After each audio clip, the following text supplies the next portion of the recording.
Hello दोस्तों, आज हम पढ़ने वाले हैं एंडोप्लाज्मिक रेटिकुलम के बारे में। जैसा कि हमने देखा था कि हमारी सेल्स में ऑर्गेनेलीज होते हैं, उनमें से एक है ये एंडोप्लाज्मिक रेटिकुलम। तो आज हम उसके बारे में पढ़ने वाले हैं। सबसे पहले हम इसकी स्ट्रक्चर देखते हैं। तो स्ट्रक्चर में सबसे पहले वही ये मेम्ब्रेन बाउंड ऑर्गेनेलीज है, तो ये प्रोकैरियोटिक में नहीं होते, ओनली यूकैरियोटिक सेल्स में पाई जाती हैं। तो इसकी स्ट्रक्चर कुछ सैक लाइक होती है, जिस तरह से आपको दिख रहा होगा सैक लाइक स्ट्रक्चर बनी हुई है, और ये कॉन्टिन्यूस होती है न्यूक्लियस की आउटर मेम्ब्रेन के साथ। जो ये पेरी न्यूक्लियर स्पेस होता है हमारा, दो न्यूक्लियस की मेम्ब्रेन के बीच का स्पेस, उस स्पेस से ये बाहर वाली लेयर के साथ कॉन्टिन्यूस होती है एंडोप्लाज्मिक रेटिकुलम। अब हम देखते हैं ये टू टाइप्स की होती है, एक तो रफ और एक स्मूथ। तो रफ क्यों होती है? क्योंकि इसके सरफेस पे हमारे राइबोसोम पाए जाते हैं। जो ये स्ट्रक्चर है, दिस इज राइबोसोम, तो इसलिए हम इसको कह देते हैं रफ एंडोप्लाज्मिक रेटिकुलम। और जो स्मूथ एंडोप्लाज्मिक रेटिकुलम है, इसके सरफेस पे राइबोसोम नहीं प्रेजेंट होते, ये इसका सरफेस स्मूथ होता है और ये ट्यूबुलर फॉर्म्स होती हैं। नेक्स्ट है हमारा, और थर्ड हमारा ये वेसिकल टाइप्स। जो भी इनमें से हमारे प्रोटीन्स निकलते हैं प्रोसेस होके, वो वेसिकल में बाउंड होके अपनी टारगेट लोकेशन पर चले जाते हैं। और जो ये स्टैक्स लाइक्स इनकी स्ट्रक्चर है इस तरह से, इन स्टैक्स को कहते हैं हम सिस्टर्ने। अब हम स्ट्रक्चर के बाद देखते हैं इसके कुछ फीचर्स के बारे में। तो endoplasmic reticulum, network of flattened sacs and tubules in cytoplasm, कि हमने देखा था ये एक ट्यूब्यूल लाइक स्ट्रक्चर है, यानी कि ये ट्यूब्यूल्स एंड ये this is sac like structure. तो यही स्ट्रक्चर है किसके अंदर? हमारे साइटोप्लाज्म के अंदर। ये तो हमारा न्यूक्लियस, उससे अटैच है एंडोप्लाज्मिक रेटिकुलम।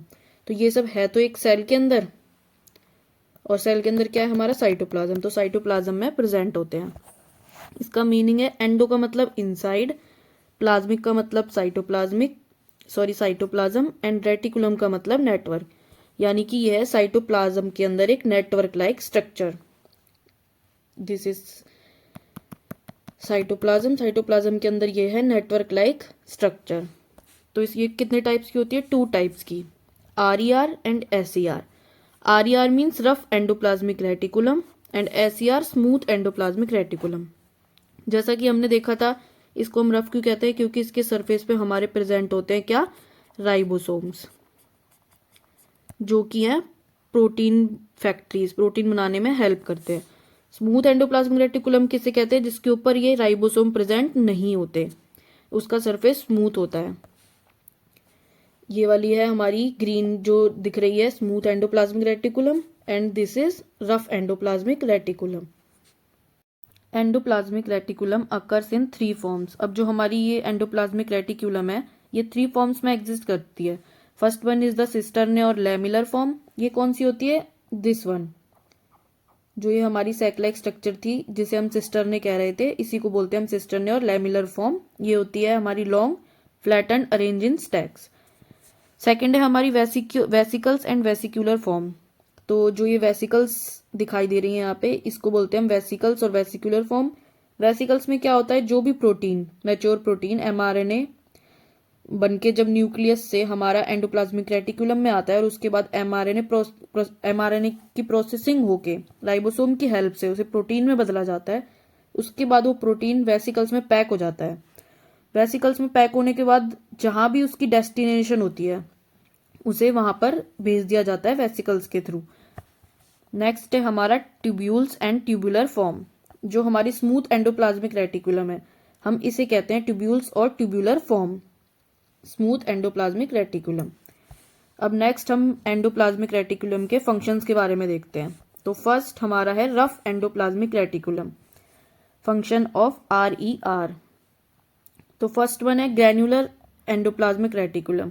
इसे हम ग्रैन्युलर क्यों कह रहे हैं? क्योंकि इसके सरफेस पे, इसकी लेयर पे, मेम्ब्रेन पे हमारे राइबोसोम प्रेजेंट है, उसकी वजह से इसकी अपीयरेंस थोड़ी कुछ ग्रैन्यूल्स लाइक है, इसलिए हम इसे ग्रैन्युलर एंडोप्लाज्मिक रेटिकुलम बोल रहे हैं।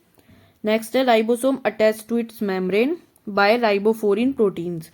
तो कुछ इसकी मेम्ब्रेन पे एंडोप्लाज्मिक रेटिकुलम की मेम्ब्रेन पे हमारे प्रोटीन्स होते हैं जिन्हें हम कहते हैं राइबोफोरिन। इन राइबोफोरिन क्या करते हैं, ये राइबोसोम को मेम्ब्रेन पे अटैच करके रखते हैं।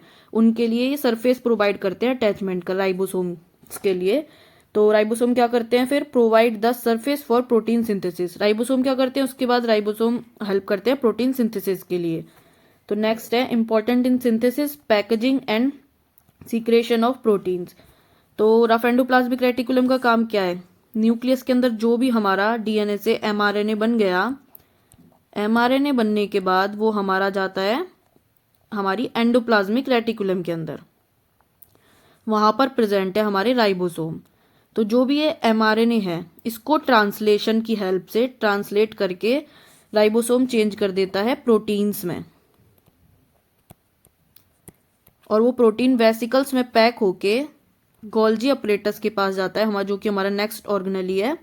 उससे वह अपनी जो भी उसकी टारगेट पोजीशन है प्रोटीन की, वहां उसको जाना होता है। तो क्या करती है, आरईआर इंपॉर्टेंट इन सिंथेसिस में हेल्प करती है, पैकेजिंग एंड उसके सीक्रेशन यानी कि उसे उसकी डेस्टिनेशन पर भेजने में हेल्प करती है।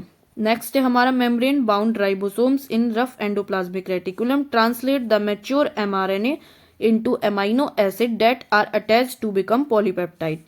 अब इसका मतलब क्या है, जैसे कि हमने देखा कि मेम्ब्रेन बाउंड राइबोसोम जो इस एंडोप्लाज्मिक रेटिकुलम के ऊपर राइबोसोम है, दिस राइबोसोम्स क्या करते हैं, एमआरएनए को ट्रांसलेट करते हैं into amino acid, amino acids में ट्रांसलेट कर देते हैं। उसके बाद जो अमाइनो एसिड है वो ज्वाइन होके एक लॉन्ग पॉलीपेप्टाइड चेन बना लेते हैं जिसको कि हम प्रोटीन बोलते हैं।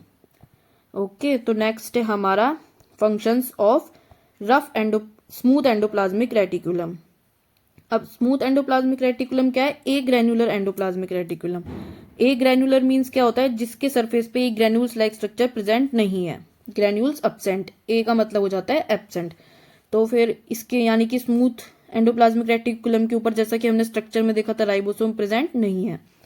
ये नेक्स्ट है कंपोज्ड ऑफ ट्यूब्यूल्स, ये ट्यूब्यूल्स की बनी होती है जैसा कि स्ट्रक्चर में है।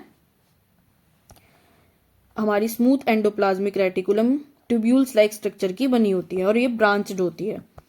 नेक्स्ट है हमारा involve in metabolism of steroids, lipids, glycogen and their storage. इसका मेन फंक्शन है मेटाबॉलिज्म करना प्रोटीन्स का, स्टेरॉइड्स का, और इनका स्टोरेज करना, देयर स्टोरेज।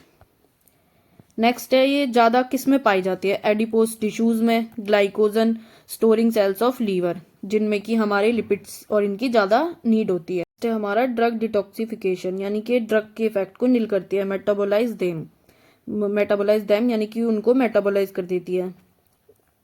तो ये थे हमारे एंडोप्लाज्मिक रेटिकुलम के फंक्शंस, जो कि हमारी 2 टाइप्स की हैं, rough endoplasmic reticulum and smooth. तो ये इसका रफ का मेन फंक्शन है प्रोटीन सिंथेसिस, एंड जो हमारी स्मूथ एंडोप्लाज्मिक रेटिकुलम है इसका मेन फंक्शन है लिपिड्स का फॉर्मेशन एंड स्टोरेज।